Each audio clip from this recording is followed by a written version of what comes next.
Hi friends, ఈరోజు బాబాసాహెబ్ అంబేద్కర్ 135వ జన్మదినం. దేశం మొత్తం పెద్ద ఎత్తున ఉత్సవాలు చేస్తున్నారు. చాలా ప్రదేశాల్లో మనకు ఈ దేశంలోనే కాకుండా విదేశాల్లో కూడా బాబాసాహెబ్ విగ్రహాలు, వాటికి ఈరోజు గార్లెండింగ్, దాని మీద ఈ వక్తలు మాట్లాడటం ఇవన్నీ చేస్తాం. ఇది ప్రతి సంవత్సరం చేస్తున్నారు. సంవత్సరానికి ఈ అంబేద్కర్ ప్రాబల్యము దేశం మీద, ప్రపంచం మీద పెరుగుతూనే ఉంది, తగ్గటం లేదు. దీనికోసం ఎవరు ప్రచారం చేయటం లేదు కూడా. ఎందుకంటే అంబేద్కర్ ఎప్పుడో 1956లోనే ఆయన ఈ లోకాన్ని విడిచి వెళ్ళారు. దాని తర్వాత ఆయనకు మొదట్లో ఎవరైతే సముచితమైన గౌరవం ఇవ్వని పార్టీలు, కాంగ్రెస్ కానీ ఇతరులు కానీ, సో వాళ్ళెవరు ఎప్పుడు కూడా అంబేద్కర్ ప్రాబల్యాన్ని పెంచాలి అని ఎవరు తాపత్రయపడింది లేదు. దాన్ని అడ్డుకోవాలని చూసిన వాళ్ళే.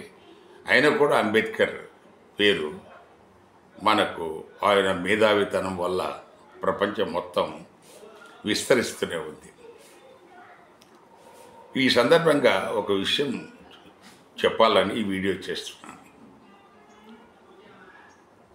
అంబేద్కర్ పోరాట ఫలితంగా దళితులు, గిరిజనులు, బీసీలు,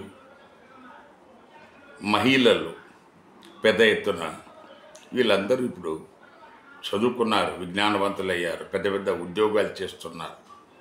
ఐఏఎస్, ఐపీఎస్ దగ్గర మొదలు పెట్టుకొని పెద్ద ఉద్యోగాలు చాలామంది చేస్తున్నారు. కానీ ఒకసారి పదవిలోకి వెళ్ళిన తర్వాత వాళ్ళకి మళ్ళీ అంబేద్కర్ పెద్దగా గుర్తు రావటం లేదు. చదువుకుంటున్నప్పుడు, ఉద్యోగం కోసం తాపత్రయపడుతున్నప్పుడు, లేకపోతే రిజర్వేషన్ కావాల్సినప్పుడు, మహిళల పట్ల ఉన్న వివక్ష రాజ్యాంగబద్ధంగా దాన్ని తొలగించుకోవడానికి ప్రయత్నం చేస్తున్నప్పుడు మహిళలు, అప్పుడు వీళ్ళకు అంబేద్కర్ గుర్తుకొస్తాడు. తర్వాత అంబేద్కర్ను ఎవరు అంత పెద్దగా ఎవరైతే మనకు ఆల్రెడీ ఫలాలు పొందారో వాళ్ళకు అంబేద్కర్ మీద ఫలాలు పొందని వాళ్ళకున్నంత ఆప్యాయత, అనురాగం, ప్రేమ ఉండటం లేదనేది చాలామంది అభిప్రాయం. కొందరు జయంతికి వస్తారు, వాళ్ళు వర్ధంతికి రారు. కొందరు వర్ధంతికి వస్తారు, వాళ్ళ జయంతికి రారు. తర్వాత దీనికి తోడుగా ఈ మధ్యకాలంలో ఈ వర్గీకరణ విషయంలో రెండు ప్రధానమైన కులాలు మాలా మాదిగ మధ్య ఒక మనకు తీర్చలేని ఒక అగాధం ఏర్పడి, సో ఇందులో అంబేద్కర్ను మాలాలకు వదిలేసి జగజీవన్ రామ్ మాదిగలకు మహానాయకుడు జగజీవన్ రామ్ అని మేధావులే చెప్తున్నారు, మా సామాన్యులు చెప్పటం కాదు. ఇలా నేను అంటున్నానని ఎవరికైనా బాధ కలిగితే దానికి నేను కారణం కాదు. వాళ్ళు వీడియోస్ ఉన్నాయి బోల్డ్, పెద్ద వాళ్ళు ప్రొఫెసర్లు కూడా అంటున్నారు మా మాలలకు అంబేద్కర్, మాదిగలకు జగజీవన్ రామ్ అని.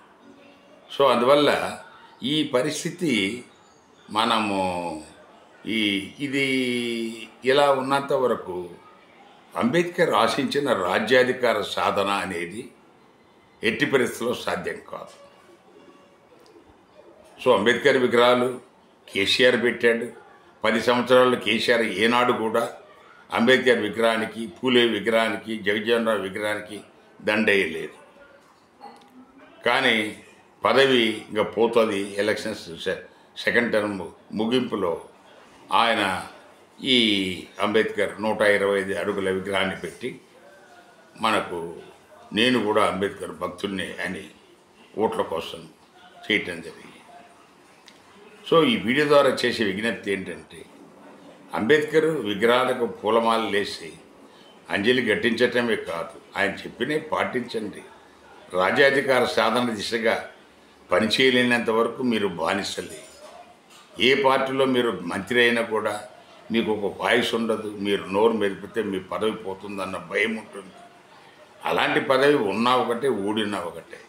ఎందుకంటే మన దళిత మంత్రులు ఉన్నారు, ఎన్నో దురాగతాలు జరుగుతున్నాయి, అకృత్యాలు జరుగుతున్నాయి, అన్యాయాలు జరుగుతున్నాయి, కానీ ఒకరు మాట్లాడే స్థితిలో లేరు.